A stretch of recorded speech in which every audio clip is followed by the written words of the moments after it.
Good afternoon, brothers and sisters.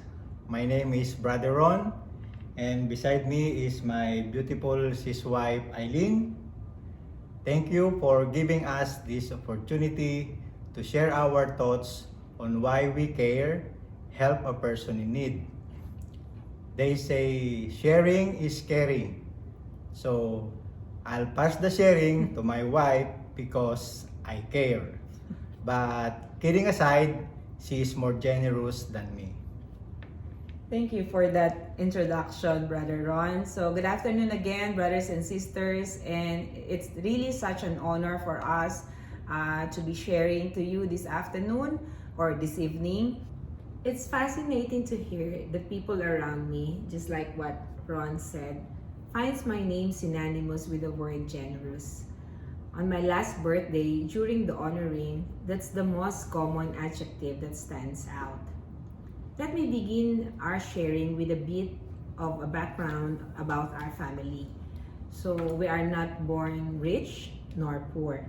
We belong to a middle income family. Both our mothers are teachers.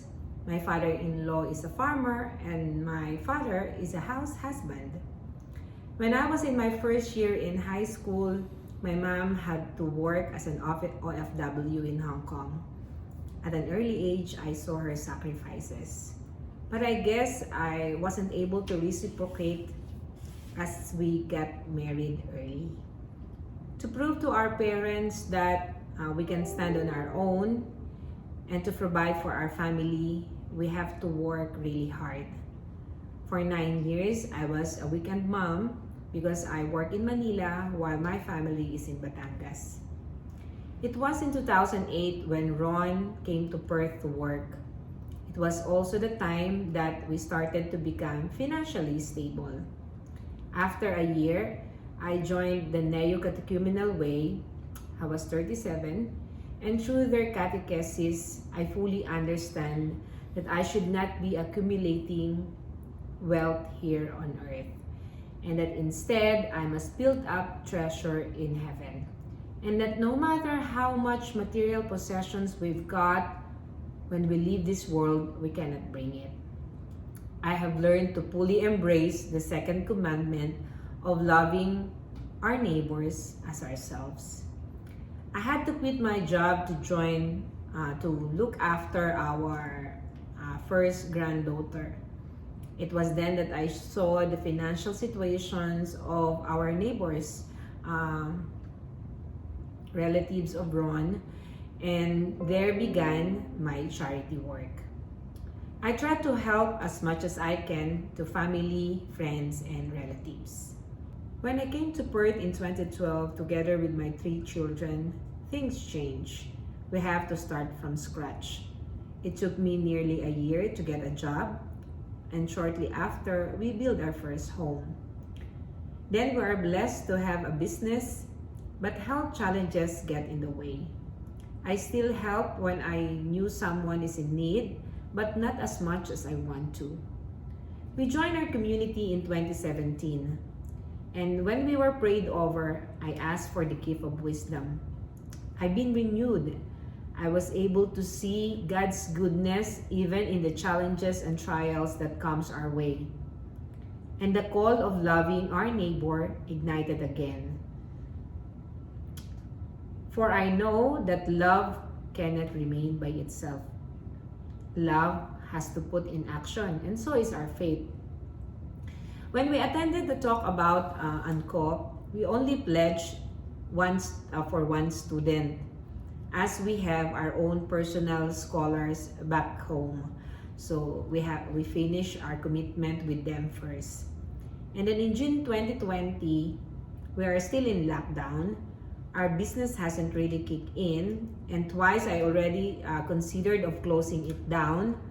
But just between me and Ron, we make a pledge to ourselves that in every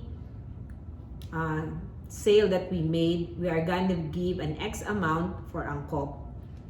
And God's faithfulness was really evident to us because 2020 has been the best year in our business. And I was surprised when Sis Rochelle told me that the total contribution that we made for Angkop in 2020, we managed to sponsor 20 students. And August of 2020 as well, during the Angkop Fun Run, I'm thinking whether or not to join. But then they asked me, because of the people that you know, why don't you join so you can help? And I told them, I make a joke that, okay, whatever is the target for WA, we will try to make 10% of it.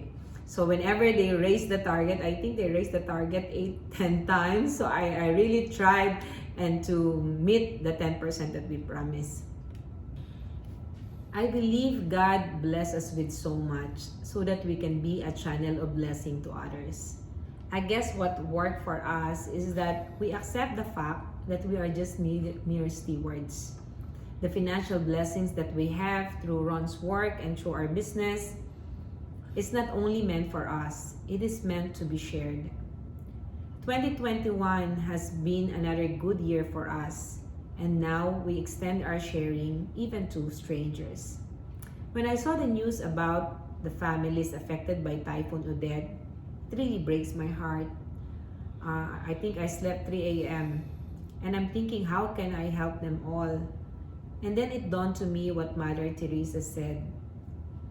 I alone cannot change the world, but I can cast a stone across the waters to create many ripples. Through my service and role in our parish, I was able to knock on the hearts of other Filipinos who share their treasure as well. Yesterday was Ron's 50th birthday, and he told me to ask our guests not to buy him any gift and instead make a donation if they want to, because we're going to give it to charity, and half of that we are giving to Angkop. We believe that no one is too poor not to share or not to give. And with for that, brothers and sisters, may God be praised.